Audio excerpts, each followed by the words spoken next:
Bien, donc on est le jeudi 8, 8 janvier 2015. Bonne année à tout le monde. Bonne année à tout le monde. Et nous sommes donc là pour parler du texte de Heidegger, La chose,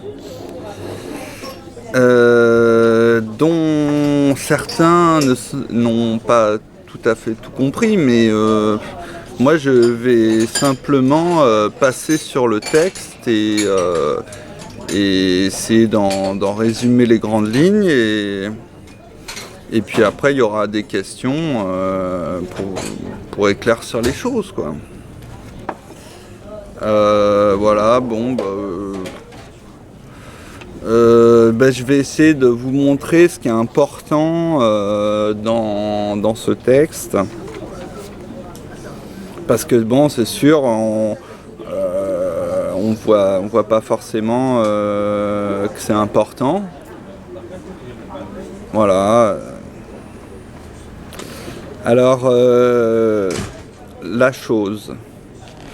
Donc Heidegger commence par dire qu'il y a une accélération, une rétractation des distances.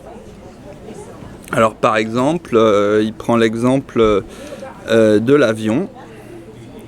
C'est clair que dans l'ancien temps, avant qu'il y ait des avions, avant qu'il y ait le train, etc., l'homme passait de lieu en lieu en y étant. Mais avec l'avion, on passe d'un point à un autre et on fait, comme je dirais, abstraction de ce qu'il y a entre. Donc voilà, on peut avoir une réflexion sur ce que c'est que voyager en avion comparé à ce qu'était voyager, par exemple, pour Jean-Jacques Rousseau, quand il se baladait à pied entre Paris et Genève, je sais pas.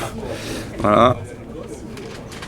Ensuite, il y a les informations.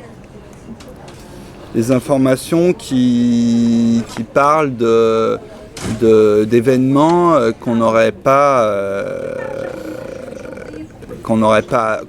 que les gens apprenaient beaucoup plus lentement, en fait. Par exemple au Moyen-Âge, etc. Il n'y avait pas cette instantanéité. Et là, voilà, il y a eu un attentat à Charlie Hebdo. Tout le monde l'a appris quasiment dans l'instant, quoi. S'il n'y avait pas le dispositif technique, il n'y aurait pas cette instantanéité. Bon, alors passons sur le reste. Et donc, il dit « Ce qui supprime de la façon la plus radicale toute possibilité d'éloignement, c'est la télévision qui bientôt va parcourir dans tous les sens pour exercer son influence souveraine toute la machinerie et toute la bousculade des relations humaines. » Donc on voit que la destruction des distances, en fait, crée un nouveau type de société, quoi. Mais malgré le fait que on a supprimé les distances, enfin, on les a brisées, disons, il n'y a pas de proximité. Donc, qu'est-ce que la proximité si elle demeure absente malgré la réduction des plus grandes distances aux plus petits intervalles? Pour voir, il dit il n'y a pas de proximité. Bon, si on prend l'espace calculable, etc., en effet, il y a une proximité, il y a une plus grande proximité. C'est-à-dire que, alors qu'il fallait à Marco Polo des années pour aller en Chine, nous, on peut y aller en 8 heures. Donc, on peut se dire, il y a une proximité. Mais c'est pas de cette proximité qu'il parle, en fait. Je pense que c'est en rapport avec le fait que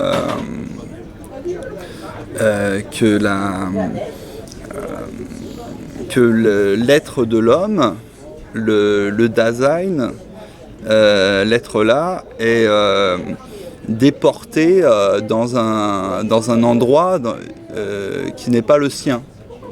C'est-à-dire, l'idée, c'est de retrouver son propre lieu. Là où, moi j'interprète ça comme ça, là où on est libre. La proximité avec les gens aussi, la proximité, et c'est la proximité. Et donc, les choses, c'est le garant en fait de la proximité, c'est ce qui tient les choses proches. Donc,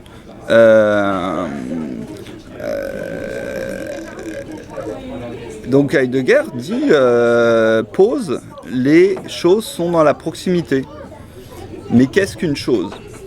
Et c'est pour ça qu'il va prendre l'exemple de la cruche, il veut l'analyser en tant que chose et pas en tant qu'objet.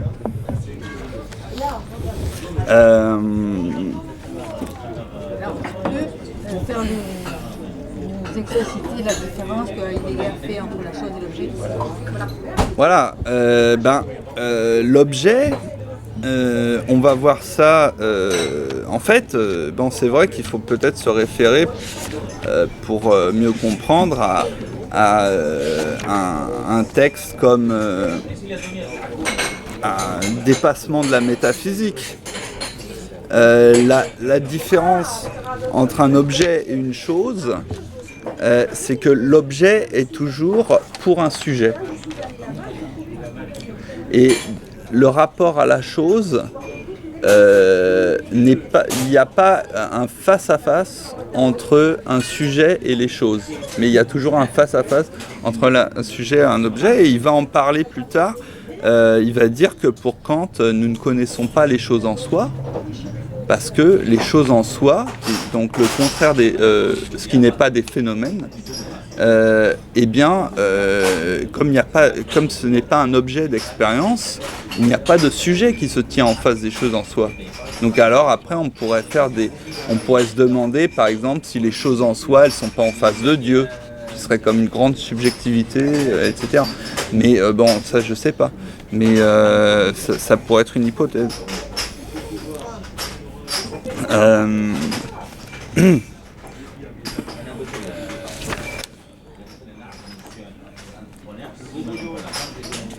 Oui, là j'ai passé énormément. Oui. Donc il commence à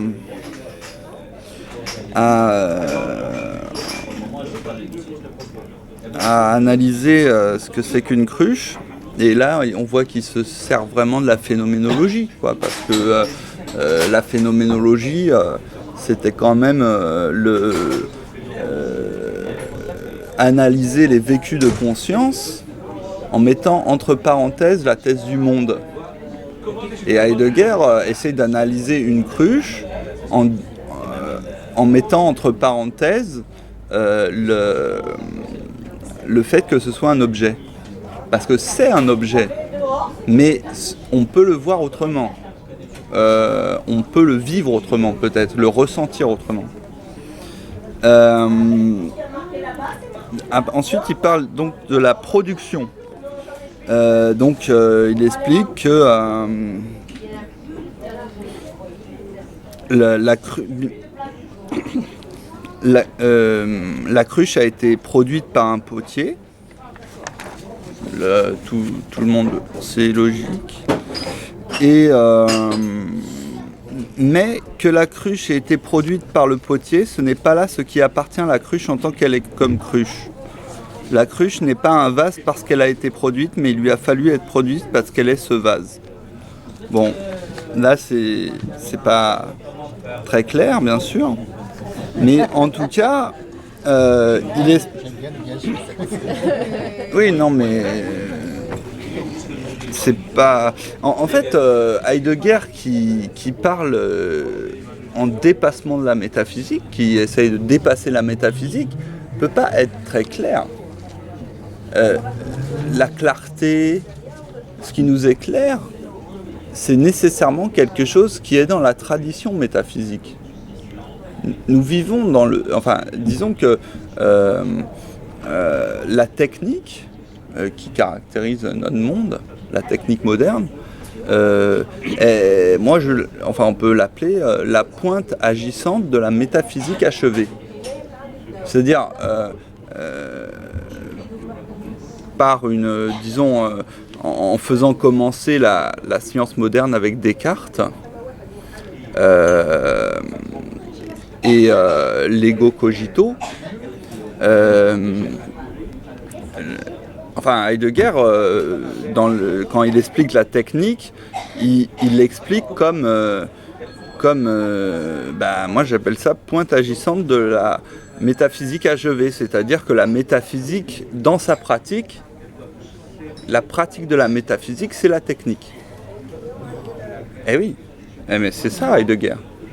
Mais, tu peux ne pas être d'accord, mais si tu veux, il met en rapport... Alors, il a une définition de la métaphysique qui n'est pas très, disons, courante. Parce que la métaphysique, en fait, c'est tout ce qui concerne le suprasensible. Et non. Si la métaphysique, c'est oui. de l'âme, de Dieu, c'est tout ce qui est au-delà du sensible. Bien sûr, mais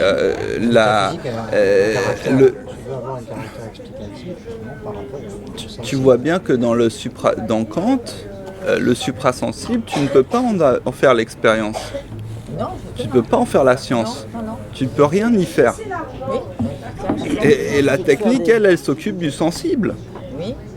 Et le monde technique repose sur la distinction entre le suprasensible et le sensible.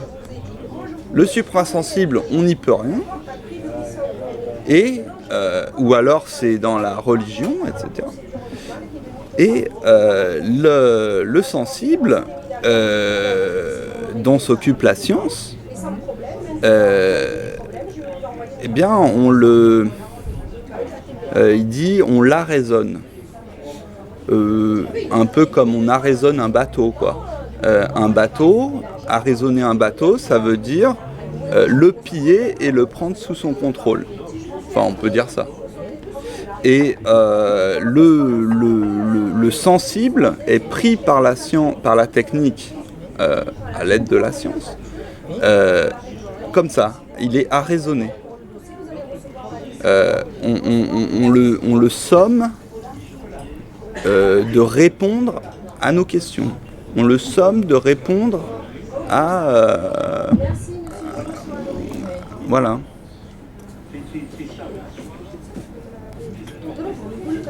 Et donc, Heidegger n'est pas très clair parce que, vivant dans le monde technique, soutenu par une pensée qui est la métaphysique achevée, Heidegger dit que la métaphysique s'achève avec Nietzsche. Mais bon, on n'est pas forcément d'accord avec ça, mais disons que le rapport entre la métaphysique et la technique, c'est que la métaphysique, elle fait les fondements de la science et de la technique, chez Heidegger. C'est une pensée qui fond. L'ontologie est une partie de la métaphysique. Eh ben non. Pour Heidegger, l'ontologie est parler de la question de... En fait, la métaphysique a cru qu'elle parlait d'ontologie, mais elle avait oublié la question de l'être. Ouais. Mais justement, lui, il ne l'oublie pas. Ah bah non. La question de l'être telle qu'il aborde, le peu que j'en sais pas beaucoup, justement, la métaphysique, il n'aborde pas forcément par le biais de la technique. Peut-être qu'il y a un lien. Je te dis, la métaphysique, quand il parle de métaphysique, il va immédiatement après parler des fusées, des trains, des Alors Spoutnik. il emploie le terme métaphysique de manière... Ah non, c'est pas dans la chose. Non, c'est pas dans les choses. J'essaie de mettre un peu dans le contexte. Ouais. Parce que là, on est dans l'hypermatérialisme, on reste sur le niveau. Oui, c'est ça. Enfin bon, je veux pas te troubler. C'est clair, c'est... La pointe achevée de la métaphysique, Non, mais ça, la c'est mon technique. expression. Tu vois, C'est mais- joli, n'empêche, hein. C'est poétique. Hein. La pointe achevée de la métaphysique, c'est la technique, c'est ce que tu dis. Ouais. C'est de toi, ça? Ouais, c'est moi qui dis ça, mais je crois, c'est ce que je crois avoir lu là-dedans, quoi. Oui, c'est vrai. C'est vrai, hein, c'est beau. Alors, il parle de la science, comme me rappelle Jean-Paul, en effet. Et le problème, c'est que j'ai fait des notes et que j'ai pas... Suis tes notes. On te laisse aller jusqu'au bout avant d'intervenir. Ouais, non, mais... Je t'interromps parce que... Non, mais t'as raison, moi j'ai besoin... Si j'attends la fin, j'aurais oublié la question. C'est pour ça que je te pose la question. C'est vrai, il y a ça aussi. Parce que c'est Il faut très qu'un mec qui compliqué. note les questions. Tu peux pas, C'est une bonne si remarque je qu'elle retiens fait. pour la fin, il n'y Ouais. a plus rien. Ouais, bah oui. C'est vrai. Alors, Non, mais c'est bien, moi, ça me permet de m'exprimer. qu'est-ce qu'on fait alors? On parle science ou on attend que tu aies fini tout le... Alors, on va arriver à la science. Donc là, je parlais de la production, et Heidegger dit ce n'est pas encore atteindre la choséité de la chose. Donc, la choséité de la chose, c'est tout simplement ce qui fait qu'une chose est une chose et rien d'autre, pas un objet. Par le principe de production que Platon et Aristote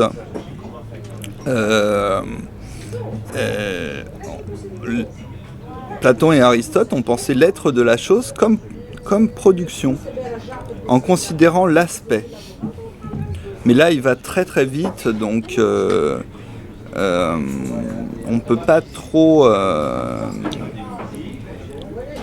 mais bon, on peut le noter, en tout cas, que pour lui, Platon et Aristote, voilà, se représentent les choses, l'être de la chose comme aspect et comme production. Et on voit pas trop le rapport.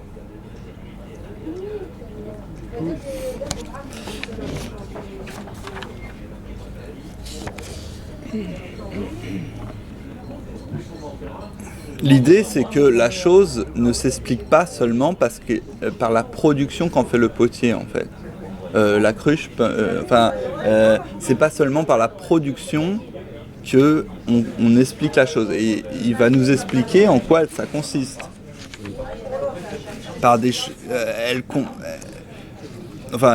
on va peut-être pas dire à la fin. Production du potier produit pour aller vers la chose. Voilà, mais il faut y aller vers quelque chose qui est déjà là finalement. Tu vois, c'est par exemple quand il te parle de, je sais pas moi, du Spoutnik, tu vois, quelque part le Spoutnik était déjà là. Non, mais moi, ça m'a fait penser un peu à Platon, parce que je reviens à la cruche, parce que je dis que l'impression, ce que j'avais compris, c'est que il y a d'abord l'idée de la cruche, quoi. C'est ça. Ouais. Donc ça renvoie, pour moi, ça renvoie à Platon, quoi.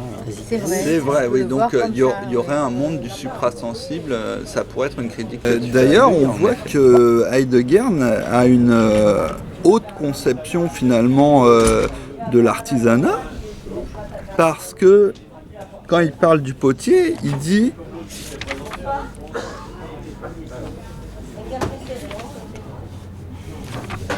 Tu te lèves le caricaturiste?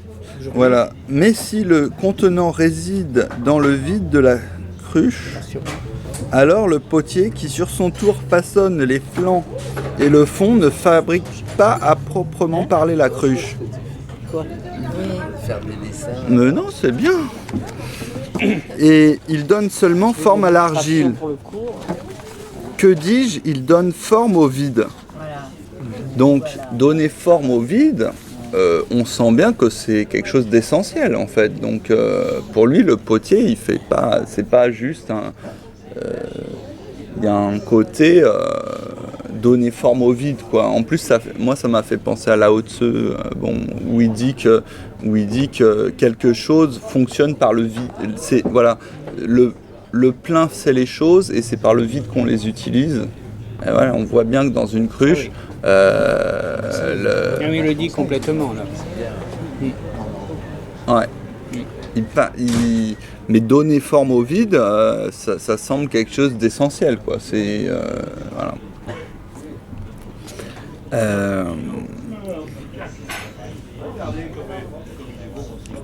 Seulement, la cruche est-elle vraiment vide? That's the problem. Car arrive à la science. la physique nous assure que la cruche n'est pas vide, mais qu'elle est pleine d'air. C'est toujours une cruche. Tout à fait, ouais. Et elle est pleine d'air, et quand on met du vin, par exemple, dedans, on remplace un contenant par un contenu par un autre contenu.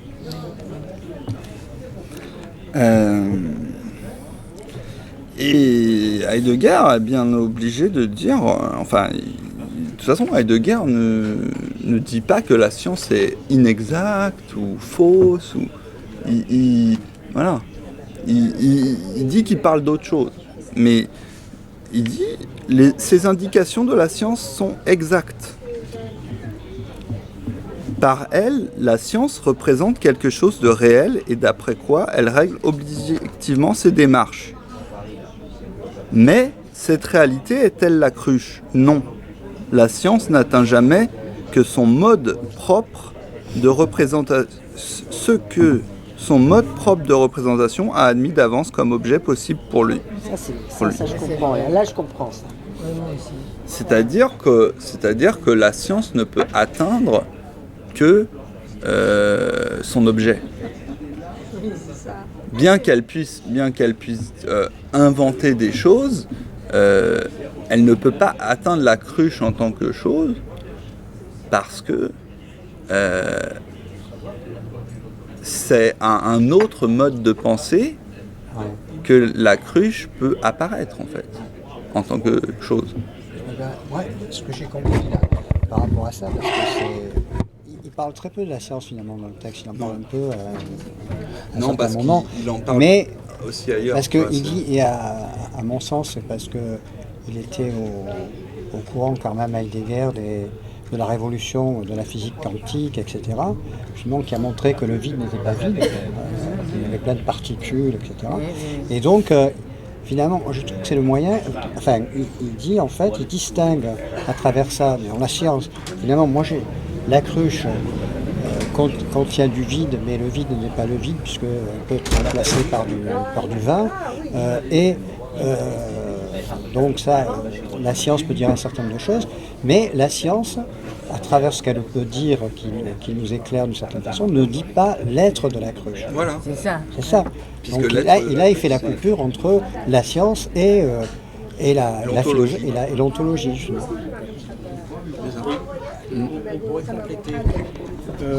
Effectivement, ce que tu dis, c'est effectivement...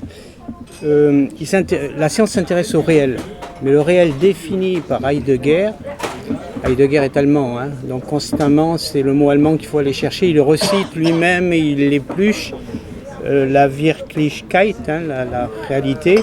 En fait, dans le mot allemand, Werken, c'est le travail, c'est l'opération. Donc pour lui, la réalité des choses, c'est ce qu'on peut faire avec les choses, c'est la fonction, c'est l'usage. Donc il dit Heidegger, finalement la science s'intéresse à une partie des choses, l'enveloppe, ce qu'on peut en faire, mais il ne rentre pas dans la profondeur de la chose, dans son être, ouais, c'est ça. C'est-à-dire ce qu'il veut éviter à Heidegger, c'est le nihilisme. Et le nihilisme, ça se définit comme ça, comme prendre le mode de pensée scientifique comme le seul. C'est ça le problème. Et donc laisser libre cours à la technique.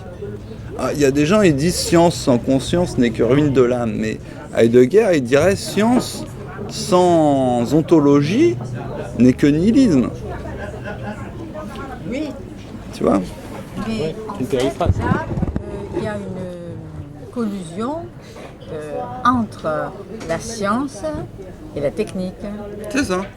C'est pareil pour lui, à la limite. Et en fait, la technique, Pour c'est lui, la c'est pareil. pratique, dont la science, c'est la théorie. Ça, c'est La technique, c'est l'aboutissement de la science pour lui. de la métaphysique, mais la science et la. En fait, la science est ce qui peut se pratiquer de la métaphysique. C'est ça que La je, science est ce qui peut se je pratiquer saisis de la pas, métaphysique. Je crois. Alors là, C'est ça, pas sûr, hein. moi, mais- je saisis pas ça du tout. Ben, je veux dire. Il y a un problème sur la définition de la métaphysique. Je sais pas pourquoi tu parles de métaphysique, parce que dans la chose, il n'en parle pas. Ah oui, c'est ça, mais mais j'en parle pour le reste en fait. Oui, non, mais donc C'est la c'est... métaphysique qu'il a écrit. Oui, non, mais sans doute, il en a parlé ailleurs. Il a C'est écrit ça. Mais j'ai pas senti du tout dans la chose, hein, je reste dans le texte, de référence quelconque à quelque chose de supranaturel. Si, parce que tu as ce qui parle quand il parle de Platon et parle d'Aristote. pas beaucoup. Oui, il en parle très peu, mais c'est quand même ce parce que lui dans la chose, il essaye de penser donc l'être de la chose, mais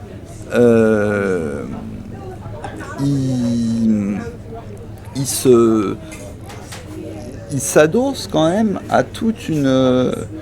En fait, il cherche à penser hors métaphysique, hors une pensée qui n'est pas scientifique, qui ne rejette pas la science, mais qui pense autre chose.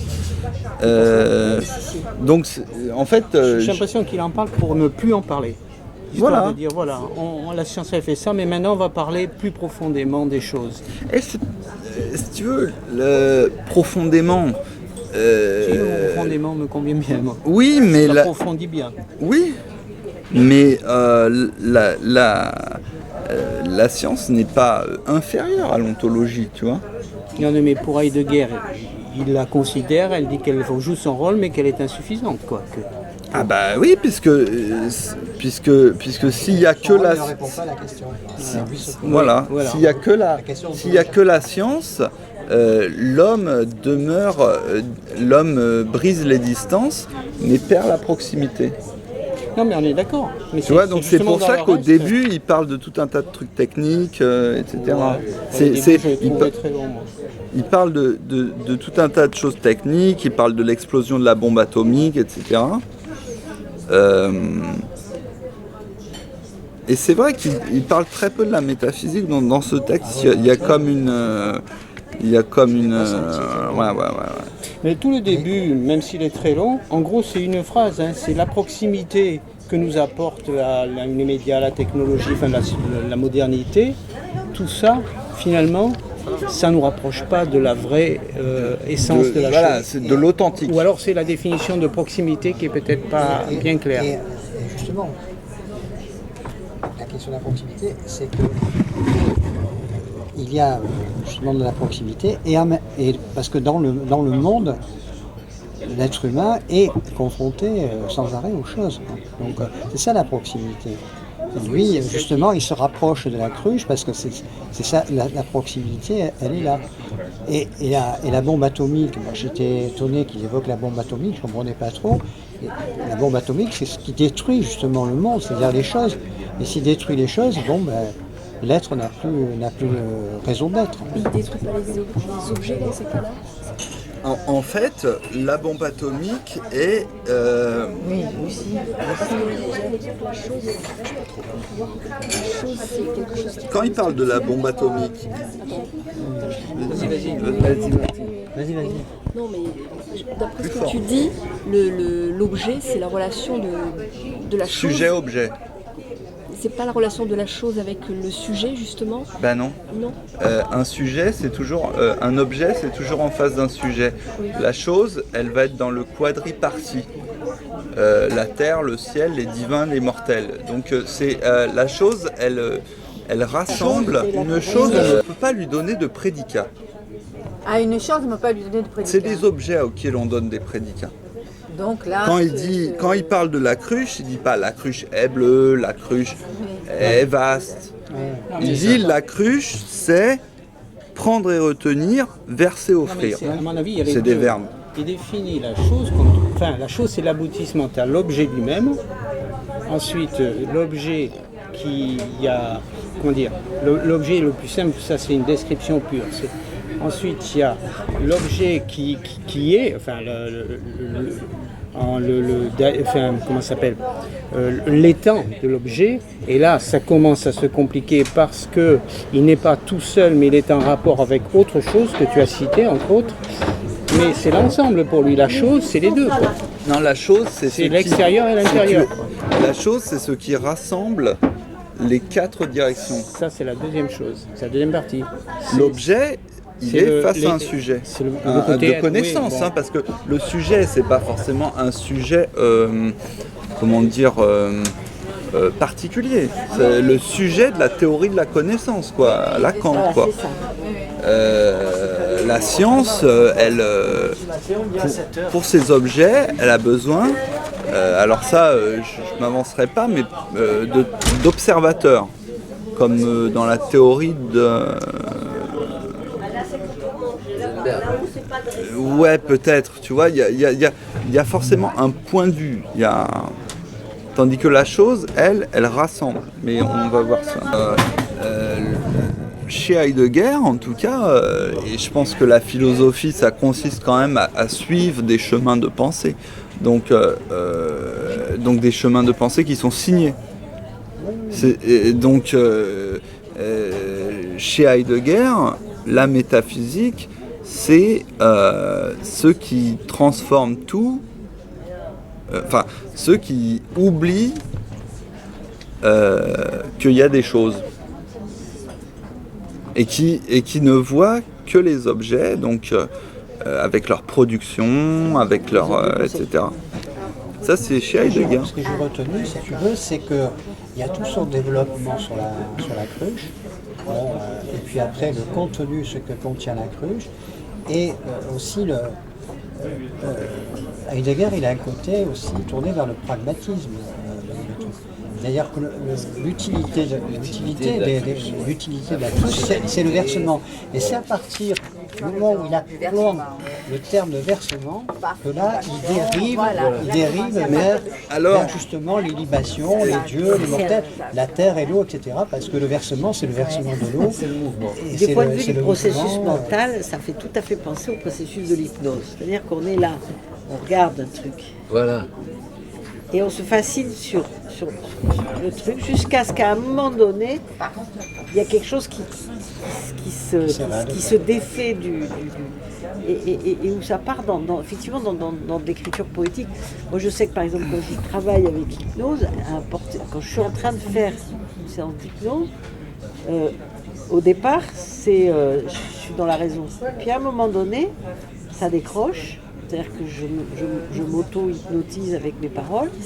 Et à ce moment-là, je rentre dans un processus qui est plus de l'ordre de l'écriture automatique que de la pensée structurée. Et à ce moment-là, c'est là que non seulement moi je décolle, mais la personne ou les personnes qui sont dans ce travail avec moi décollent aussi. C'est-à-dire qu'on part dans une dimension qui n'est plus la même du point de vue mental que celle de la raison raisonnante. On part dans une dimension poétique qui est plutôt un mode on va dire cerveau droit plutôt que cerveau gauche, ou je sais pas comment on se le représente comme Ouais. Mais et du coup là on rentre dans un système où les associations se font de façon beaucoup plus fluide, et surtout où il n'y a plus de limite entre le conscient et l'inconscient, entre l'image et la pensée, il y a quelque chose d'une grande fluidité qui s'installe et qui ce qui permet le travail en fait en hypnose. Mais je veux dire, c'est vrai que dans le processus mental, il y a un temps où on est fasciné, par exemple sur l'objet respiration, et puis à un moment donné, on devient là, on rentre dedans, on n'est plus séparé, on est dedans.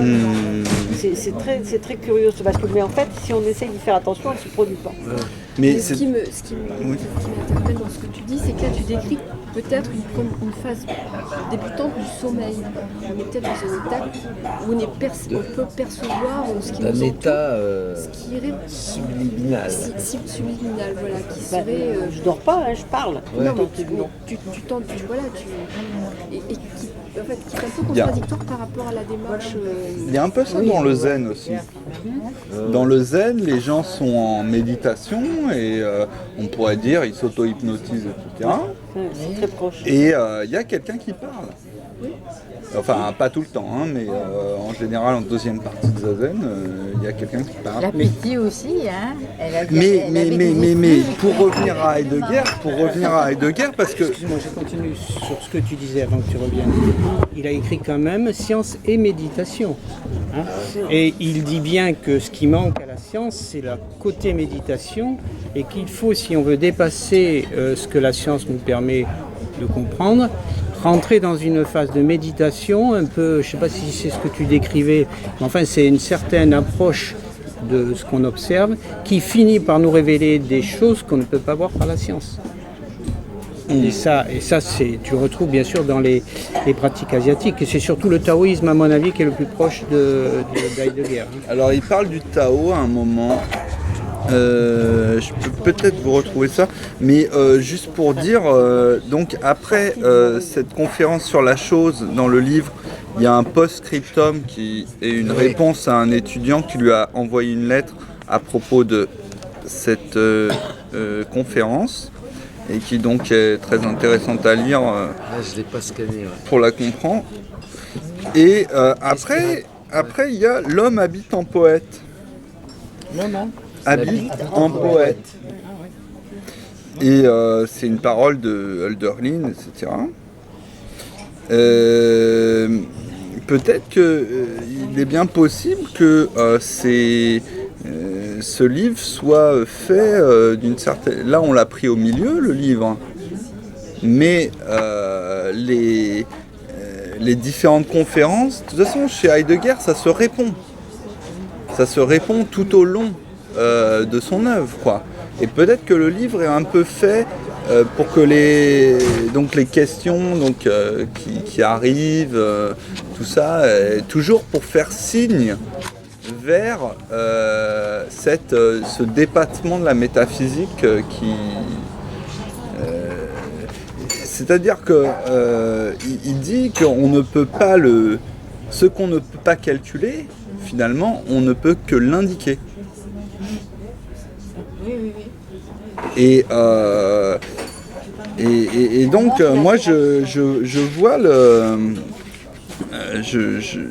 Après, il est vrai que j'ai lu avant, j'ai lu Acheminement vers la parole, où il parle beaucoup de poésie et en fait du face-à-face du vis-à-vis, de la proximité entre la poésie et la pensée, où il répond, il essaye de répondre un peu à ce que vous disiez là tout à l'heure, entre la poésie et la pensée. Est-ce que Heidegger c'est de la philosophie poétique ou de la poésie philosophique? Oui, peu importe, c'est un peu des deux. Non, mais ça, Voilà, il y d'accord. a une sorte de zone Mais d'indistinction. il est, par rapport à d'autres philosophes, un des rares quand même qui prend cette option poétique, il n'y en a pas beaucoup. Un peu Nietzsche aussi, mais c'est vraiment, il sort de la raison pure et du raisonnement pur. Si tu vois des textes comme ceux de Deleuze ou de Foucault, c'est sûr qu'il y a des moments très Deleuze, je suis carrés. d'accord, puisqu'il reprend beaucoup Il y a d'Heidegger. beaucoup de... Ah bon, pourquoi pas, mais sans jamais en parler alors. Mais Le pli sans... Ah oui, Le oui, pli, c'est vrai. il en parle beaucoup, et lui il parle du pli dans la chose. à Ouais, la fin. ouais, il dit que moi le pli je ne comprends pas non. Moi non plus, je n'ai pas compris. Le pli dans la chose. Non, le pli du quadripartie. Ah, le pli du poil. Je vais retrouver. Ah oui, oui, oui, oui. Oui, il parle j'ai du noté. pli. Et comme j'avais, je vais te dire Ça là. fait penser à Lacan, ça. Tu ne parlais pas d'un espace penser à Deleuze. Et non, mais Deleuze l'a pris sur Heidegger. C'est la prise sur Heidegger. Retrouve-le. Mais je cherche. Ils ont tout piqué, hein. Tu disais que dans l'univers, il y avait... Ah oui. Voilà, j'ai la phrase.